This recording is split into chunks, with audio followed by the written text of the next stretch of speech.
Let me start my presentation. What is the need of this observation? We know the importance of the ocean. Life on the earth and the entire global system depends on the ocean for the biodiversity and health. And the oceans provide essential services to the humans like air what we breathe, the water what we drink, the food what we eat, the climate what we live in. It's often said that if the ocean did not exist, the earth would have been warmer, maybe 80, 90 degrees centigrade, the living organism would not have existed at all. So it's often felt that the oceans are healthy and we can keep on using that. It's not the case now. There's the capacity and the ability to absorb any level of disruption from the human activities. That is what we are talking about today.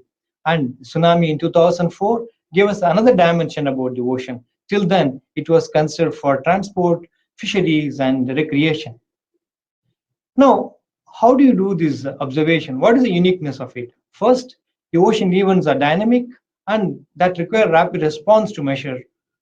And also, the ocean environment is very subtle or small changes that require to be measured. So, we need an instrumentation which takes care and measure that. And third, since the ocean presents a hostile environment, the system itself is not allowing you to study. So you have to design and deploy autonomous systems and gliders and drifting buoys. These are all the newer tools which we start using it for measuring this ocean. Finally, observing the oceans are required to be operated an extended period of times, that is autonomously for a longer period. That's a big challenge for the engineers like us to design such systems which can work in a longer period. Now, when you talk about ocean governance, the UNESCO under the Intergovernmental Oceanographic Commission that is located in Paris has got a mandate to take care of the ocean governance. Ocean as a whole, how do you govern that? They have a global observing system. It is noted that when we can't manage what we not measure. So there is a need to measure that. So to measure that, we need to have a sustained ocean observations to improve our scientific knowledge on the ocean climate and the ecosystem and the human impact and the human vulnerability. That knowledge is applied for the early warning, for climate forecast and ecosystem assessment, and for good governance. So they also brought out a good strategy. And what are the parameters you measure? That has been standardized now. You have different ocean variables that need to be monitored and measured in a different pattern. In future, there could be citizen scientists. There is a data which are being collected could be made interoperable in different platform and different uses. So the citizen scientists would be able to do, and they can do their own forecast. They can do their own studies. Now, before that, when you talk about governance, the important point where the member states or the countries have come together is United Nations Convention on Law of Sea. The Convention of Law is what we call UNCLOS 3. It is a constitution for the ocean. That's the only one legal regime we have to govern the ocean or ocean space. And it took a long time. The UNCLOS 1 and 2 could not succeed, whereas UNCLOS 3 that could succeed, and that came into force after 12 years of negotiation and discussion. So there is a fundamental importance in UNCLOS for us to note is on science and technology aspects. How do you study the science and technology aspects, and what are the technology development, how that need to be shared among the nations, and how the human development is to be considered in the case of developing nations. So there is an approach of sovereignty and ownership that comes into the picture when you talk about the science. Now, UNCLOS also divides the ocean space or the maritime zones into 6 different zones. That is internal waters, the baseline, from the baseline to the inward side. You have the territorial sea, which is about 12 nautical miles. That's a compromise from the Cannon Short rule of 3 nautical miles, which was followed in ancient times, where the countries have got sovereign rights. Even the ships which has to pass through, other than the case of emergency, they need to get the permission. Contiguous zone, the Article 32 talks about that. In that clearly talks about customs, physical, and also sanitary and many other aspects. Here, what is important for us for the science component is exclusive economic zone, we call EEZ. Within the EEZ, we need to do the measurement. That is the member state or the respective country only has to do. If somebody else, some other else has to come and study within the EEZ, they need to get the permission. That is what is the UNCLOS talks about it. Of course, the continental shelves, that is the extension of the landmass into the ocean, and high seas. The high seas, the zone 6, what we call, has got 6 degrees of freedom. Anybody can do ocean research. That's possible, and navigation and as well as airspace, everything is allowed there, including laying of the submarine cables. So the marine scientific research, we call it MSR, that describes the fundamental importance of marine science for rational management of ocean space and its resources. This is what whole thing about it. Now, this picture, what I want to show is that if you look at it, about close to 50% of the ocean is covered by EEZ. So that need to be measured only by the respective countries. If they don't measure and share the data, it will be difficult for anyone to look for a forecast or forewarn the systems or any other natural hazard warning. So there is an important, and also there's a capacity need to be built up. Some of the member states, they are not equipped enough. How the science and technology can proceed and extend. The bottom picture I have placed here, what is the EEZ region where the exclusive sovereign rights of India is shown here. We have about 3 million square kilometers of landmass and about 2 million square kilometers we have in the EEZ, which could be more once the extended continental shelf, then that comes to the picture. Now, how do you do the observation? This can be broadly divided into three aspects. One is in situ. Conventionally, scientists use ships, they use the drifting buoys, they use the moored buoys, which are used for the in situ measurement. And satellite. Satellite is really given as the importance because that has given a really a broader spectrum to see. Despite the increasing accuracy and precision, satellite has got its own difficulty because of the electromagnetic radiation. It cannot penetrate to the ocean more than the few millimeter distance. So when you talk about ocean observation, the ability to explore in the remote change location need to be done in a broader perspective. Now, when you talk about in situ observation, it can be divided into Eulerian approach or in the Lagrangian approach. In the case of Eulerian approach, where the measurement is done in a fixed point, where your instrument or observing system is anchored to a location. That is conventional way. Yeah, vessel can go there. There's a human intervention is required. In situ measurements are done, and undersampling is, but it's not sufficient because the sampling is not possible in a larger level. It has to be done. It's often said that the ocean dynamics does not wait for the ship to come over there. So you need to look for an unmanned system which can remain there 24/7. It can monitor. That comes the moored buoy system where it can be anchored. An array of such systems are anchored in different locations, which can measure the data in spatial and temporal scale. In the case of Lagrangian approach, it follows a parcel of fluid as the system is drifting or profiling. It can be autonomous, either it can have a propeller or with and without propeller. This is what is advancement which has taken place. Now, one among the important point which technology has brought us to understand about the ocean is this Argo floats. It has completed 15 years. There is a large number of Argo floats which are profiling in the ocean. It works on a principle wherein the Argo float uses a change in density. A small volume of liquid is used, oil is used for the change in density. Then it can get negative buoyancy. It can dive down into the ocean. It will remain on a predefined period and it pops up to the surface. As it ascending to the surface, it starts collecting data. Initially, the Argo floats are measuring salinity and temperature profile. Now we have also added biological component into that. So it collects many other data as it falls on. This is one of the success which scientists could come out of using such a system where it has provided voluminous data that is being used in the present model that is helping us in our prediction. Next development what has taken place in Glider.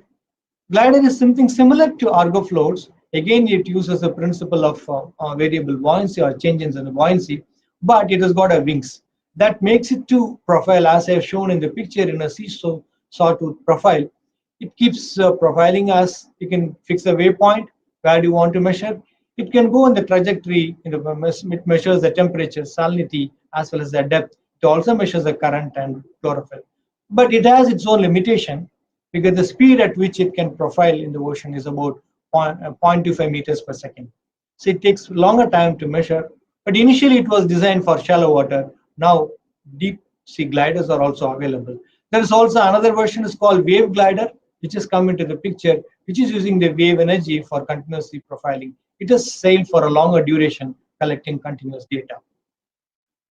Next important thing which is being discussed by the technologists and the user community use this underwater telecommunication, undersea telecommunication cables. It is shown that about 1 million kilometer length of these telecommunication cables are laid on the seabed. Today, what we are using for mobile phone is basically using these telecommunication cables. So the scientific community thought, can we add any sensors to that so that we get continuous amount of data? Basically, they use an optical fiber to transfer the data. Conventional technique has got its own limitation. As long as we have an instrument attached to that, we would be able to get voluminous data continuously for a longer duration. But again, these cables can remain at sea for 20, 25 years or more than that. Now, the question being asked, can your instrument work for such a longer period? But the difficulty of attaching an instrument without spoiling the main cable has been discussed, and the designers are confident that that is possible. There is a smart cable team under the ITU, WMO, and IOC, the UN body. They are discussing how to find this and how this can be operable. Maybe down the line, in future, we may be able to attach. Initially, they are concentrating on earthquake and tsunami early warning, and up to these parameters could be measured and shared. Now, today's topic, I will mostly focus on our experience on data buoys, basically on the moored data buoys, how that has been evolved. These type of moored buoys have come into the world maybe 40 years ago in the Gulf Stream. Subsequently, we have installed the first system way back in 1996-97. Now, these data sets are used for weather forecast, and they are very ideal. In India, there is being used and being executed jointly under the Ministry of Earth Sciences by various institutions like NIOT, INCOIS, IATM, NCMRWF, NCPOR, and IMD. Now, I would like to show how this moored buoy could be evolved or how that has been done. First, we have to have a purpose. Purpose is nothing but a science plan. You have to have your own plan. How do you position this network? What do you want to do and what do you want to collect? Could be for marine meteorology application, could be for oceanographic application. Then selection of sensors. What type of sensor outfit you would like to have it? How that can be fitted? That has to be designed. Then design of buoy system, design of mooring, how the telemetry can be there, and data acquisition module, and for data reception, integration and assembly, and finally installation and data QC. Then best of practice, which I'll be discussing here. When you talk about instrument, basically instrument is nothing but a sensor that measures the desired parameter. Instrument is set of sensors that can collect and assemble together. Components could be data logger, communication systems, positioning equipment, power supply, answering cables, and mounting hardware, and etc. Platform, it's a way how these things are assembled and installed over there. And we have to have our own data format. This we have also documented as a guideline that has been brought to the international forum after the proper verification. Now, when you talk about sensor, what are the characters of sensor, particularly for ocean observation? We need to have an accuracy that measures the environment in an absolute sense. Then we need to have a resolution. Resolution is the ability of the sensor to see a small difference. Basically, it's a function of the sensor, but not the sampling process.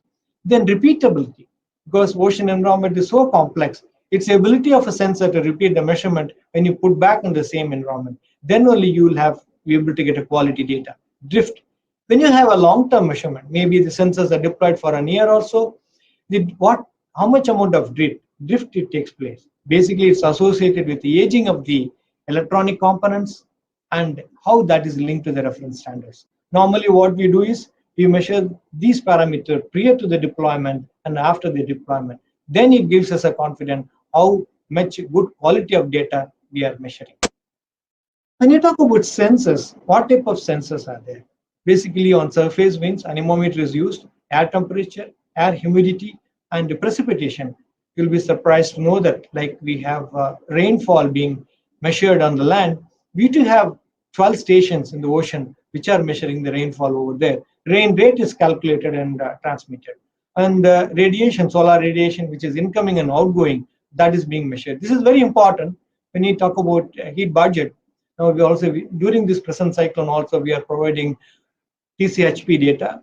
That is mainly because of these instruments which are measuring and providing this information. Air pressures, that is very vital in such low pressure formation takes place. As far as the oceanographic sensor is concerned, seawater temperature, conductivity, as well as the velocity and wave, these parameters are being measured. Now, among all the parameters in the oceanographic applications, what we need to discuss here is on temperature, because the temperature could be measured by the expansion of a liquid or a metal, or it can be in the change in the electrical resistance. That has come into the picture now. Infrared radiation is used by the satellite when they have a measurement of temperature.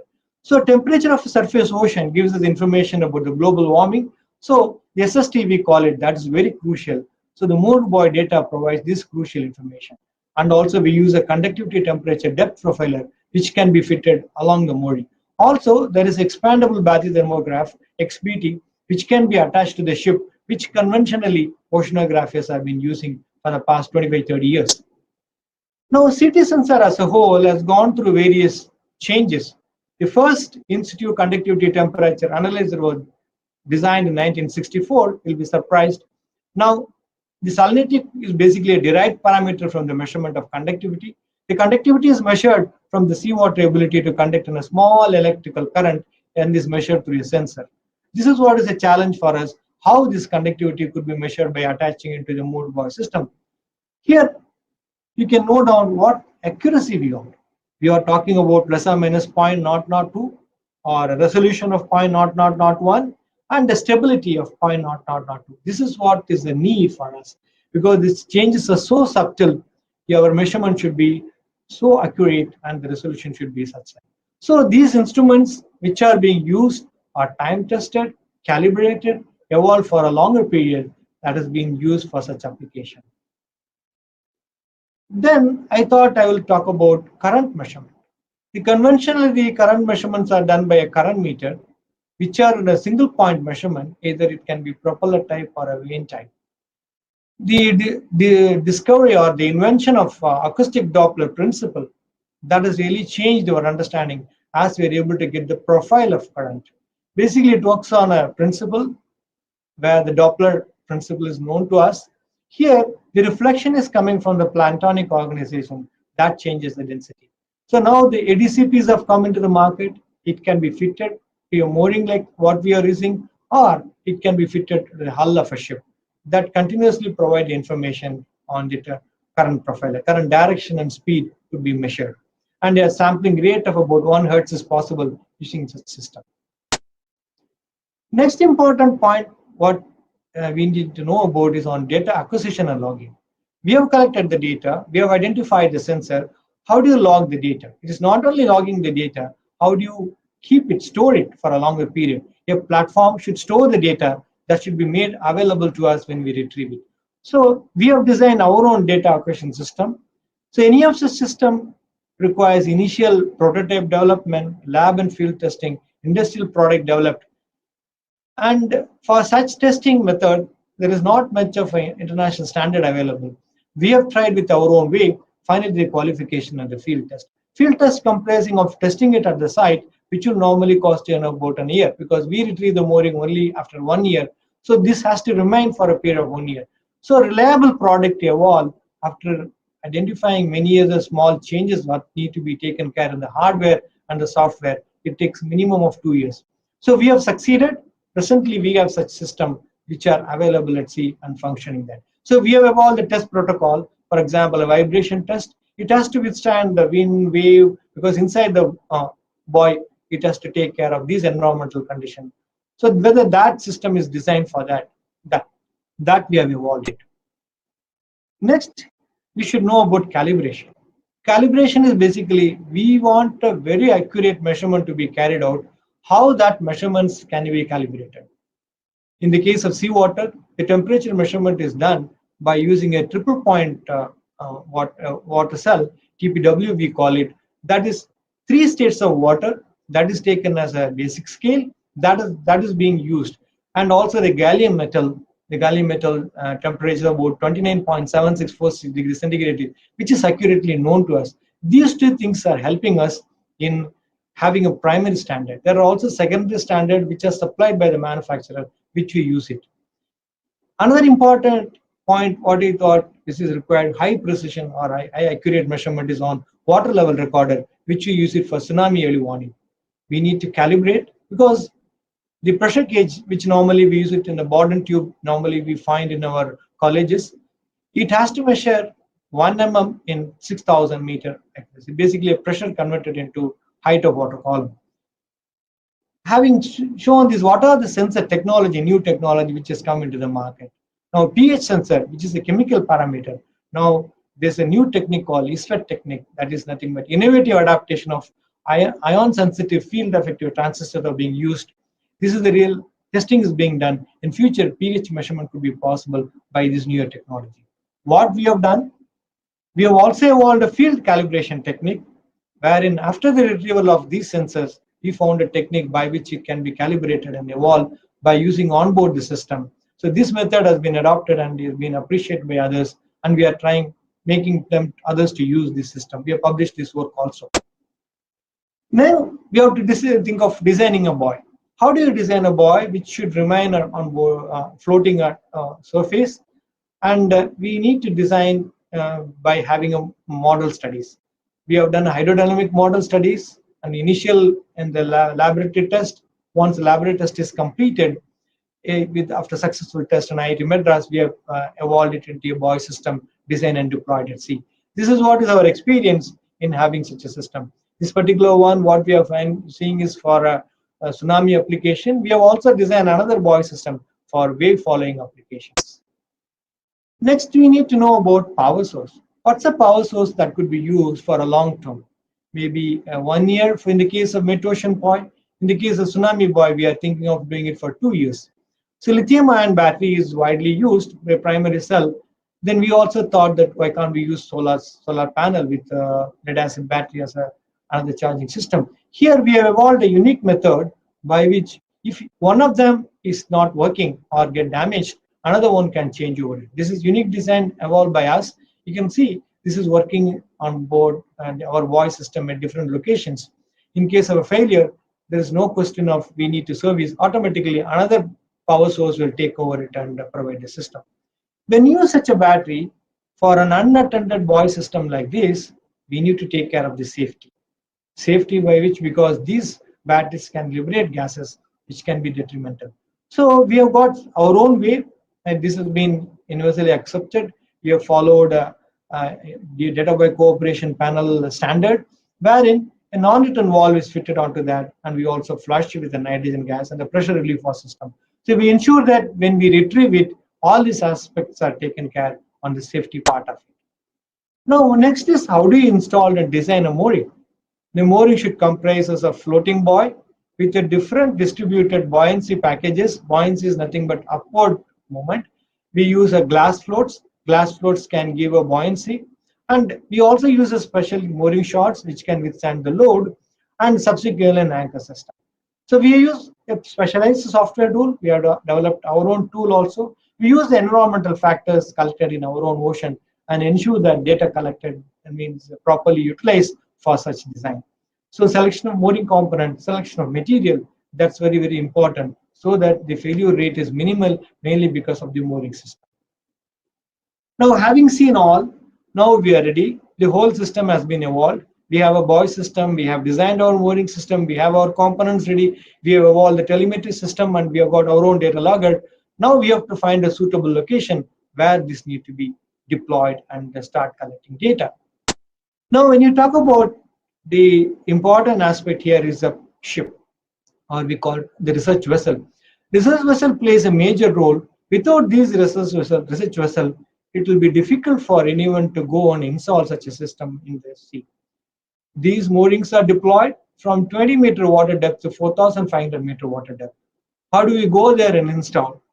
So we need a specialized system, particularly for the one advanced in-situ mid-ocean measurements, what we call omni-buoy system, as well as for tsunami buoy applications. We need a vessel which has got a dynamic positioning system, wherein the master of the vessel could be able to maneuver it in such a way the vessel could be within a distance of 50 meters, even at the sea state of 5. And it can have only very low noise and low vibration machineries, and it has endurance, the duration at which, without touching any port, it can remain at sea. Now, we have our team, and we also have got our own vessel management cell who maintains and takes care of the system. The whole team collectively works on board with the navigational personnel as well as the scientist and engineer come together, then we install the system. Now, before installing a system, we should know what type of seabed is there. Underwater seabed measurements are done using acoustic measurement. Initially, echo sounder of single beam echo sounder was used. Now we have multi-beam echo sounder, which is similar to like a swath bay, as if when you fly over an aircraft, you see a bottom. Similar like that, the ship can swath and provide you the seabed topography. We have to identify a suitable location where this particular mooring system can be anchored over there. Now this video which I am showing you would completely tell you the initial testing process what we undertake, and once the testing is completed, how that is being transported. We have to note that once you sail out, you won't be able to get any item back. So we need to transport from a quarter pin to an anchor system on board. We need to go on board the ship, deploy it, and once the system is deployed into the water, we need to pay out the mooring rope, which is specially designed in such a way that there are no failures. We thoroughly inspect each and every component and we use these glass floats which are giving a positive buoyancy. Finally, with an acoustic release and an anchor, it is deployed at sea. Now it's ready, it's installed, and we check it. We have a team here at Chennai in our data reception center who will monitor and verify whether the data reception is perfect. Once they give a green signal, after two transmission, ships start sailing out to the next location. Now, when we talk about the retrieval, how do you go and retrieve? Presently, we know the location where the buoy is anchored. We communicate to the acoustic release using the transducer. The acoustic release is given a command by which it really detaches the anchor weight. The whole system pops up. Here is the beauty. You can see the whole system is coming up. It has got a distributed buoyancy. Even a component is broken, the balance systems can pop up to the surface. It takes few hours to come over there. Subsequently, we go in a small boat. This is the challenging part. We need a fair weather to retrieve it and bring it on board the ship. Having seen this meteorological measurement, back in 2004, we had this natural disaster, which in our lifetime, we have seen it in the previous presentation by Dr. Shana. He has explained it very detailed. I'm straight away getting into the topic, what this has led to the establishment of Tsunami Warning Center, wherein tsunami buoys are installed over there. There is a picture to show the vagarousity of how difficult on that fateful day on 26th December 2004, this southernmost tip does not exist over there. The land is submerged close to a meter down below. Now, what has been done is that we have installed a system like this, right top corner, what we see is a tsunami buoy system. It comprises of a bottom pressure recorder, which is an independent unit installed separately, and a surface buoy system, which is anchored separately. The principle behind is we know three different type of waves. We have wind-driven waves and tidal waves. Those two are shorter in length, whereas tsunami waves are longer in length. The pressure or when the wave travels is felt at the sea bottom, even at 4,000-meter water depth. So this basic physics is known. Then in the NOAA PMEL in USA, they have designed the original system is called DART, where in a bottom pressure recorder with a bottom tube pressure gauge that can be installed. It measures every 15 seconds the pressure level. What it does is if two consecutive readings, the pressure level changes to more than 3 centimeter, it starts pumping the data in a rapid mode. Originally, the data transmission is once in an hour, wherein it shows as the present condition. Once it goes into the tsunami mode, or we call it as a rapid mode, it starts providing the water level records continuously. We all know that underwater only way of communication is by acoustic.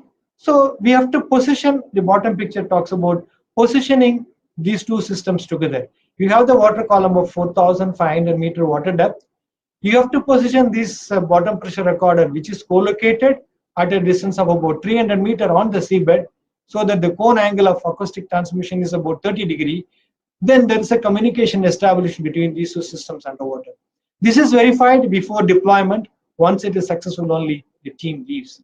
I'm very glad to say that more than about 300 deployments we would have done. That should, so far, we never had a failure. That is a collective responsibility and the expertise we have developed by having expert crew on the ship, captain and the navigation experts on the ship on board, as well as our own team. They all work together and install it at sea. Even sometimes they have done it in the night our effort has been successful. And these data sets are transmitted in real-time mode. And the left side top, you can see the global tsunami meter network, we call it. We were also part of evolving a tsunami meter standard, like what type of measurement to be done, how the measurement to take place, how one can decide from our own experience, which has been approved by IOC Congress. And these data sets are shared in the international level through NDBC USA. Now, whatever I said, it is being shown in this picture here. From seabed, the data to be transmitted through a Inmarsat, which is located about 36,000 kilometers to NAOT. From seabed to the desktop, we call it, it has to happen in 5 minutes. That is what is a challenge for us. What type of redundancy is required, what type of measures to be taken care, that we have evolved. That's what we have done it in developing such a system, which is providing this water level record at need of hour. This picture shows during the event where the rapid mode data sets were provided, which were helpful for tsunami early warning. The bottom picture, I'm also showing you what is the seawater temperature at 3,225 meter depth. You can visualize over a period of 3 years we have measured, which is close to about 1.44 degrees centigrade, which is part of secondary measurement we do along with the water level record. IPCC report talks about that below 2000 meter, we don't know anything about the ocean, but these are all the measurements of temperature for long term in decadal would be very helpful in future. Maybe one runs a model, this data of secondary data would be very helpful at that time. Now, this is what is our own development. We have made our own tsunami buoy system. Globally, the DART system is being used, but India is the next country to develop along with many of the USA to have our own system. There are 12 countries established their own tsunami buoy network. We have got our own system, and we are providing this data in the respective format and transmitted to INCOIS in real-time mode. This is what is the success of having a system established with our own buoy system and mooring. The whole system is developed by us. Now, having seen the ocean observation and the complexity at sea, we need to ensure that the data reception is perfect. And we need to ensure that the data provided to us is made available real time. We disseminate to INCOIS. From there, it is shared with IMD and other users. So we have developed our own model. We call it as address data reception tool, which comprises of information on a real-time mode on every buoy data, every parameter which has been transmitted once in 3 hours, close to about 8 times a day, the data sets are transmitted. And we also watch on top right side top, we'll see a circle. That is where the anchor is placed, where the last transmission of buoy set is seen. In case the buoy is drifting away for any other failure, you will be able to monitor over there. You can see on the right side at the bottom, up to 500 meter depth level, we are doing measurements of conductivity and temperature. And we are also measuring current up to 100 meter water depth level. And these data sets are transmitted in real-time mode. So we can now understand how difficult it is to make this to happen, to have the realistic way on real-time data reception. We also have got an app which can be downloaded. We call it as iMoon. Lost transmitted data could be seen. If anybody wishes to have long-term data, they have to approach INCOIS. They can provide the requisite information. Now, data telemetry. I thought I will explain to you what type of complexity I have shown you here. Subsurface measurement in the buoy up to 500 meter depth level, they have conductivity and temperature sensor. The communication from the sensor to the surface is not done through a cable. It is not possible. It works on induction principle using a Faraday's law of electromagnetic induction, wherein the data is transmitted from each CT sensor to a surface buoy.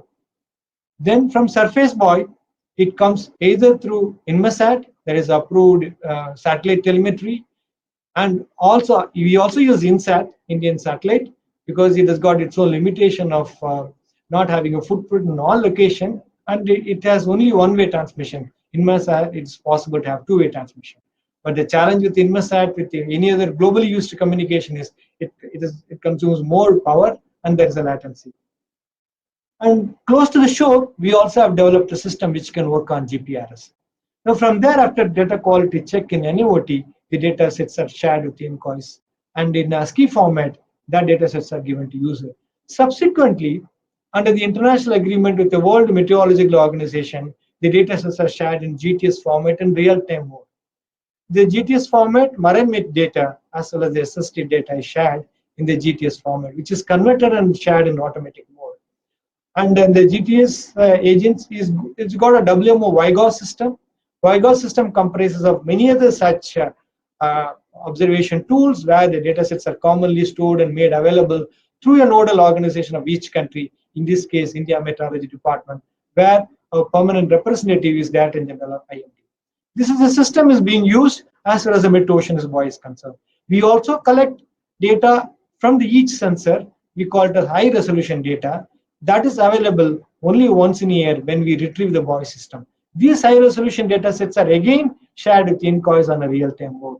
We also have got a mirror system by which every data point available in NAOT is shared with INCOIS, so that in case of any difficulty or any mishap, the data is never lost and made available to everyone. Now, in the case of tsunami buoy system, we have seen earlier where from subsurface, from the seabed, the acoustic transmission, it transmits the data, and subsequently it is received through either in the same model with Inmarsat, and after data quality check, it goes in a DART format. There's a different format. In the case of mid-ocean, they use a buffer format. From there, it is shared with the international agency, with NDBC. We also share the metadata. Metadata is nothing but about what type of sensor you use, what the sampling rate, and this is being shared with the JCOM, IOC, and DBCP. Anybody wishes to know presently how many such systems are available, they can always go to that. And we also provide deployment position with the National Hydrographic Office. They are the agency for the region 8 where we are located, because for a navigation purpose, they have to give a mariners notice where such systems are installed. So we strictly follow many of these national and international agreement. And also another point is within the EEZ, we don't share the data of temperature and conductivity as per the national guidance. That is being stored in the buoy system. And when we retrieve only, we provide such system over there. This shows presently what are the institute networks available and what different type of system like a drifter, cargo floats, mode buoys. This is the way the data measurements are done by various countries. Some are national projects, some are regional, some are international projects. All these, at least you have a metadata points available with JCOMs, as well as some of the like GTS format data sets are made available and shared with others. What we are talking in the global scenarios, interoperability. How best these data sets could be shared for interoperable purpose. There could be newer players to come over there. Maybe there are major software companies, data analytics, who are trying to look at it for a different perspective. The days to come, that is possible to have such a system. GOOS is a global observatory system that is working on such a platform. Now, coming back to what effort we have done, this is a map which clearly shows about how much time it takes to deploy and various systems over there. There are moorings deployed in Indian Ocean. There are also we share with Rama moorings, where about 25 moorings are there. We also have got a system in Arctic. This is another major development, the measurements in the open ocean for wave. Wave measurements are done in only a few locations, less than 50 locations globally. We are doing it in 6 locations. I'm glad to say that for a period of about 6 to 8 years, we have continuous wave data made available that is shared with the INCOIS. Now, wave spectrum also we provide. You can see in one of the conditions where we found a maximum wave height of 12.5 meters.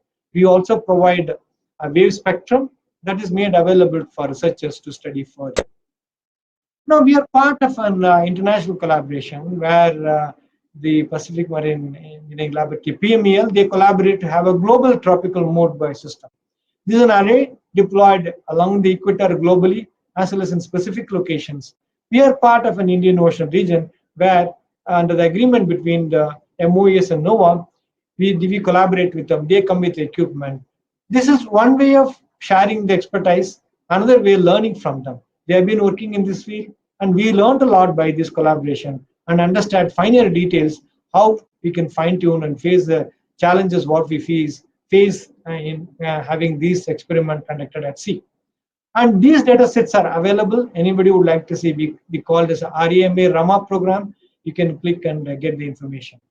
This is also announced by our ministry that outside the EEZ, Rama, as well as we called our network called Omni Rama joint data portal will be made available, which NIOT, INCOIS, and PMEL we are working. So this is the way we are sharing the information available to us in the global level so that it is helpful for the mankind.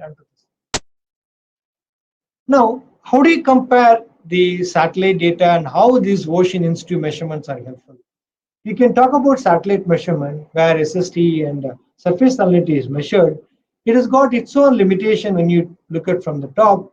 But however, the algorithms have been fine-tuned by having the drifted measurement at the global level. When you talk about the in situ measurement by having such a mode buoy system, we have a SST measured by 0.002 degrees centigrade and also wind speed at zero point 0.3 meters per second. Now we work very closely with Space Application Center ISRO. We have designed a special system where it's called twin buoy system, where they attach their own fluorometer and sensors exclusively required for validation of the INSAT satellite. We share the data and work along with them. That is even in long term, more than about 8 years, we are working in providing this information to them. Now, this picture talks about how different instruments are added, how our capability to measure from very small level we have grown to the larger level, and this present mooring system, what are the parameters being measured? In marine meteorology, we measure various parameters. We measure wave. We also measure, as I said earlier, conductivity and temperature up to 500 meter depth. And we have also acoustic Doppler profiler. And we also have got a sensor. For example, it's deployed at 4,000 meter water depth. We have added ocean noise measurement for our ocean acoustics groups. And we have also added for deep ocean measurements. We are part of a group called Ocean Sites Global Reference Sites, wherein outside the EEZ, we would like to have a reference data where this can be compared to the global similar such system. So we have deployed conductivity and temperature sensor. We are providing information from 2,000 meter, 3,000 meter, and very close to the seabed. This is the way our capability of originally in 1997, when the program started with 14 parameters, simply with marine meteorology and SST. Today we have grown to measure about 206 parameters. Most of them are transmitted in real-time mode and is being used for various applications. In order to achieve this, one need to say, because once in a year you have to go and service the buoy system. Unless you go and service, it won't be able to function continuously. We need to change the sensor, we need to change the battery, many other activities need to be done. For that, we need the vessel. You can see even for a period of about 10 years, we have documented about 100,000 nautical miles, 1 lakh nautical miles, equal to 4 times of circumnavigation we had sailed out. In a year, we sail about 3 to 4 cruises, each about 30 days, and different segments, we go and execute this work. And we have done so many servicing operations. That is what is a technical expertise we have built in by undertaking these exercises on board. These are all the decisions to be taken by the person on board. He is equipped with the knowledge to take a decision at the right time to conduct this activity. Now comes, it's not so easy when you work at the ocean. You have various factors working against you. One is the seawater medium itself, it's corrosive, and the electrochemical reaction can lead to corrosion of components. We need to select proper material. Even proper material is chosen. How do you perform on long term? There are challenges. Another important point what we have is growth of marine animals. Some cases you have plants, in slightly deeper waters you have growth of animals. This growth of animal is called marine biofouling. It's a major problem what is faced even in the shipping industry. The ship hull needs to be clean so that the drag or resistance is much less, and the fuel consumption is much favorable. So we need to select a proper coatings. There is a ban on using tributylene from 2008. So there are newer materials are being used for anti-fouling properties. Here, before getting into the topic, I thought I will brief you what is marine biofouling. In our waters, it is reported by BARC that there are about 1,700 species of these larvae are available. They can settle on any substrate which is available, which is immersed in the water. It could be offshore structure, it could be ship, or it could be mooring like any other system. It can also form on a seawater intake system by in power plant. So this has to be overcome in a simplest sense. What are the different steps of biofilm formation? It in a few hours or minutes, we can see the absorption of nutrients. Once it forms in bacterium and bacterial colony formation takes place, subsequently consolidation by production of in exopolymers. These exopolymers leading to biofilm. In the present scenario of COVID, I thought you'll be interested to know how this micro organism getting into the macro. That is what is an issue we are talking. Growth is so much. We've also documented even up to 80 70-meter water depth, this growth is there. And that is affecting. And we are working with industry as well as the different experts. We have found our own antifouling technique by using a copper shield or many other technique. Presently, up to some extent, you are overcoming. That's the reason. In some cases, it's affecting, but still, the data sets are good. On top, what you see, one connector where, like you have a wood borer, in ocean also there are borers which has damaged the plastic connector, leading to the damage of a copper pin inside and the equipment stop function. At the bottom, when we deployed our Arctic observatory, that you will find. But it's not a big growth, but settlement of an organism which has been identified by the experts. So we are living in a biosphere. We need to accept it. Yes, this type of growth would happen. We need to overcome or continue our activity with the limitation what is available with us. Before I proceed, I thought I will share with you an interesting observation what we have done. We need to note each and every activity what we do it when we go on board the ship. It is not only we go and service the system, we need to look at it in a broader perspective. Here is a classic correlation. I'm showing it here. We all know that more than 100 years ago, the Titanic shipwreck, which you see in 1912, sailed out and sunk off Canadian coast at 4,000-meter water depth. In 2013, and Henriette Raman, a microbiologist from Canada, she has reported from the sampling taken from an ROV that there are bacterial, new bacterium which is found over there. They are consuming this steel, and then sooner or later, this shipwreck won't be existent. She had a tough time to document it, and she called this as a Christmas tree because culturing this conventionally agar-agar solution is used. She found a new technique where this can be cultured and grown over it. Now, we had a similar experience. We had deployed a tsunami early warning center system. We call tsunameter or bottom pressure recorded at a depth of 3,300-meter water depth.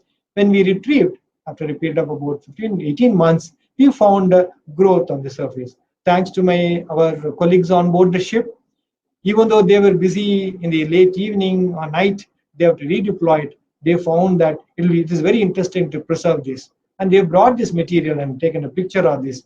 So we need to study, look at, and discuss with the experts from microbiologists, understand about it. What we found surprisingly, very high corrosion resistance stainless steel, that is called duplex steel, as well as the aluminum alloy, aluminum 6061, aluminum magnesium silicon alloy with anodized surface got corroded. So this is a big learning because these microorganisms, some of them can secrete acid or they can create a differential cell that lead to deterioration of this material. From this finding, we have also informed, because this particular equipment that time was imported, we informed the manufacturer, and also we have shared with others. Any system you deploy, bare metal should never be used. It should be coated with the system, because from this we have seen wherever we had coated, even though there was a settlement, we did not find a deterioration. Another challenge what we face is the system getting damaged by knowingly or unknowingly. Even now, we recently got a picture taken from one of our vessel, as well as we have approached Coast Guard and the Navy. They have taken a picture from the aerial survey. And these happenings are very common. We are also part of a global discussion where globally these disturbances do take place. United Nations General Assembly called the nation that these systems are required for the mankind that need to be protected. Even WMO and UNESCO IOC Assembly, the member states have joined together, and a joint resolution was passed that these systems which are left unattended at sea need to be safeguarded by everyone who are using the sea for different applications. We too faced another problem or complexity in doing this observation is sea piracy. It is stopped now. We are sailing, but Few years ago, we faced the situation, but we have to go with armed guards. In spite of that, we have conducted our activity. We could collect data and provide information. These are all the challenges we face when we work at sea.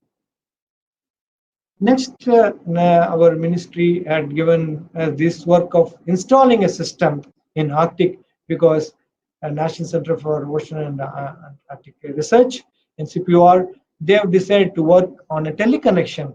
Is there any connection between Arctic from our monsoon, our water? There is a requirement of installing an observatory. So we have designed from the experience what we have gained such a system which are installed in our own waters. We have gone through trials and installed a system in 2014. I'm glad to say that this system comprising of physical, biological, chemical, and bio sensors, including PCO2, these data sets are collected in real-time mode. Only difficulty, there could be chance of freezing. We don't transmit the data. There is no surface buoy. Complete system is submerged. So there is a challenge in designing a complete submerged system that you should be able to locate and release acoustic release to pop up to the surface. That we have documented. We have faced many challenges. It's not that whatever we buy from the market, they are good. We need to acclimatize this and ensure that the system is functional. And so far we have done 5 campaign. Now the 6th one is ready. We are providing this information. This has given valuable information. There are also research publication linking this water to our Bay of Bengal because the certification remains same in both the cases. There are also numerous studies are being evolved now. Scientists are working on these data sets. Now coming back to our own waters, what these mode voice systems have contributed in the concluding few slides I will share with you. These are all the cyclonic signatures captured by the mode voice system way back in 1997 to till date. I'm glad to say that even I'll be showing now present cyclone what is crossing. But the system what we have evolved, design of a mooring, is such that as an engineer, we are very happy that in most of the cases, it would withstand such a strong wind and wave condition and remain at sea and providing this valuable information. By evolving this OmniBuoy system after 2010, we are also able to get underwater data, how the temperature and conductivity variation is taking place. It's on the surface what you see. Now there are numerous research findings and publications have come on understanding about subsurface parameter, subsurface changes what is taking place and on the air-sea interaction. This is a very important finding which Indians of Science has brought it very clearly. Prior to that, the scientific understanding about Arabian Sea and Bay of Bengal, that it was thought that Bay of Bengal surface SST remained same. However, by continuous measurements, it was found that in June, July, August, September, there is a variation in Bay of Bengal compared to what is estimated. This has given us an opening on how this continuous observation can help you to change your thinking or change your scientific thinking about the behavior of these two oceans close to us. We have Arabian Sea, which has got a definite monsoon setting. We have Bay of Bengal, like you have a low pressure leading into the storms and cyclone. How these two differs in Northern Indian Ocean. So these measurements are really helping us to understand about it. Next is, it's known that the Bay of Bengal, there is a large amount of freshwater influx, and that leads to stratification. This freshwater lens is being called by the scientists, travel along the coast and travels back to Arabian Sea and coming back. Now, these freshening episodes are documented by having this subsurface measurement of conductivity and temperature. We have found this signature and we are also measuring it every year continuously. And that also the link to the riverine discharge. This is really helping us because next to Amazon, you have in Bay of Bengal a large amount of freshwater influx. That's what there is a larger scientific interest to understand about this bay. So this type of instrumentation, continuous measurements help you to understand to have a very finer scale. That's what we need to measure it in a finer scale to understand about it. Now, here is a picture which really shows as the cyclone passes through. This is one of the cyclone Varda which came and across the Chennai coast, and along its passage, different parameters, how the air pressure as well as the wind speed and direction have changed from different buoy system which were located and providing this information. That clearly giving us a whole picture the importance of this observation at this location. Now the present cyclone also we are monitoring from 12th onwards, and whoever is following NAOT Twitter, we can see this is a recent observation where we found sea level pressure drop down close to about 967 hectopascal in BD13, one of our buoy system, and also the wind speed has increased close to 100 kilometers per hour. The significant wave height is increased, and the maximum wave height recorded is about 9.2 meter in one of the buoy systems. So this is what is the great appreciation, the support what we get by having such measurements at sea. Of course, the spatial observation is seen from the radar as well as the satellite, which is giving a broader spectrum. But one can always fine tune and have a very perfect landfall prediction by having this measurement and making it functional. That is what is a success what we have got all these days. Now, during this process, the engineering team in NAOT, being a technology institute, have developed our own smaller component by having our own systems, and that helps us technologically independent, easily upgradable, and adaptable to any telemetry system, like I said earlier, GPRS or INSAT, and improving the data safety and security because encryption of the data in the platform is done by us and expertise to many and involving industry, reduction in cost and export and re-export and related, and also a low maintenance cost. So this is what is the simplest savings, not directly by Indian rupees in the foreign exchange, which is a way the team has worked and evolved. And it's been appreciated by the world-renowned institute, Woodsole Oceanographic Institute. They initially checked our mooring system. We are using a very simple system, which is easily deployable, and that is really, they said, it's impressive. Even now we are seeing during this cyclone also, the mooring system is withstanding and providing this data sets to us. This is in the nutshell. We have more than 22 years of met ocean data observation. At the bottom, we can see continuous data sets from 1997 we have 10 years of wave data collected and available with us. We have Arctic data, which is not only physical, biological, chemical data sets are available. This is possible having different aspects by mooring design, whatever I discussed till now, that has been, in spite of facing challenges, we are able to do, and that is being brought in this picture here. Now, it's for the students to understand. We also promote students to work with us. We had evolved in 2011 a student autonomous underwater vehicle competition where this autonomous underwater vehicle is designed by the student themselves. They form a team, and the team, we have a selection process, the national experts, and they have to, the selected team finally would come and demonstrate in a swimming pool in a predefined bath in an unattended way. Now the selected team is deputed by our ministry and they participate in the international competition. I'm very glad to say that we have about 30 autonomous underwater vehicles designed by them, not owned by us.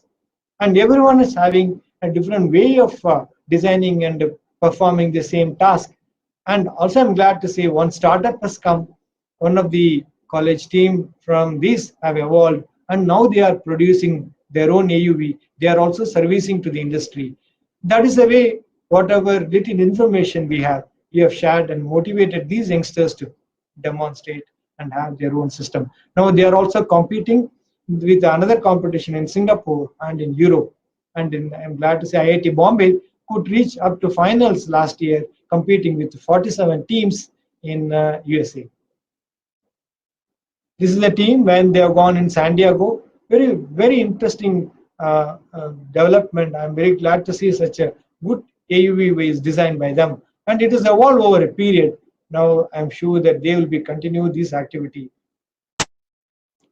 To conclude, marine and ocean technology sector facilitates study and utilization of ocean and coastal resources by developing and producing and adding value to the product and services, basically to the mankind. And the technological innovation is helping us to study from bottom of the seabed to the surface, surface to the space, as well as to the tropic to the Arctic. This is what the expertise what we have built in all these years. This is possible by the support of our ministry, by providing continued support and the involvement of many people who are on board the ship as well as here. And that has made us to accomplish this task in a very successful manner. This is not over.